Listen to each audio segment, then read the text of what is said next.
Bonjour, aujourd'hui je vais vous montrer comment faire la suppression des plans dans vos vidéos à l'aide d'un outil d'automatisation sur DaVinci Resolve. Alors, lorsque vous voulez sélectionner un clip afin de faire la modification, je vous recommande de le sélectionner entièrement en gardant l'outil de sélection des liens activé ainsi que vos clips liés ensemble. Ça n'a que très peu de modifications sur la manière dont ça va fonctionner, mais en fait, ça va limiter au maximum le nombre d'erreurs. Ensuite, lorsque c'est fait et que vous avez sélectionné votre clip, vous allez aller dans Clip, Audio Opération, Ripple, Delete, Silence. Donc, Ripple, Delete, Silence, en fait, c'est l'outil d'automatisation. Cet outil a 4 paramètres. En fait, il y en a un cinquième, mais celui-ci, je ne vous recommande que très peu de l'utiliser. Le premier s'appelle le threshold.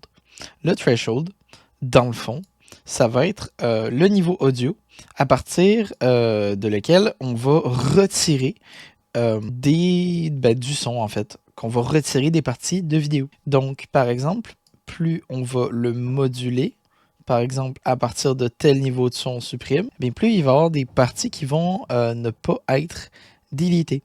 Donc, il faut vraiment le moduler à un niveau qu'on pense qui est le plus acceptable par rapport à la vidéo. Par exemple, moi, je vais le mettre à 32.3 parce que j'ai l'impression que c'est un niveau quand même assez acceptable. Ensuite, on a deux choses. On a la tête et la queue, c'est par rapport à ce qui n'est pas supprimé. Donc, quand vous augmentez par rapport à la tête, vous allez faire en sorte que la tête du son ne sera pas trop coupée. Et donc, on met une certaine distance afin de laisser un petit blanc. Ensuite, même chose pour la queue. On peut retirer quelques frames pour donner le temps de respirer. En général, 3 frames de chaque est suffisant. Et finalement, on a Minimum to Strip, qui est un paramètre qui demande un minimum de frames à supprimer pour rendre les clips éligibles à la suppression ou au delete des blancs. Donc vraiment, par rapport au minimum to strip, c'est pour éviter qu'on delete trop de blancs. Et en fait, ça permet de laisser respirer un peu la vidéo. Ensuite, lorsque vous avez terminé de faire tous les paramètres, eh bien, vous pouvez cliquer sur Remove. Cette opération va être quand même assez longue, lente, va peut-être faire freeze votre application, comme ce qui se passe actuellement pour moi.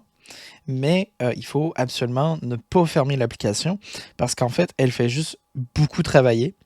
Et donc, à partir d'un moment, ça va arrêter de freeze et l'opération va pouvoir se terminer. Mais il faut vraiment laisser le temps à l'application de faire l'opération parce que des fois, des lives, par exemple, ça peut durer jusqu'à 4 heures. Et donc, l'application doit faire les coupures sur 4 heures de temps. Et donc, ça demande beaucoup, beaucoup, beaucoup de travail. Étant donné que la coupure de blanc, j'ai pas vraiment besoin de vous montrer le rendu final, eh bien, c'est tout pour ce tutoriel. Je vous invite à voir les autres si vous ne l'avez pas déjà fait. Et je vous dis à la prochaine.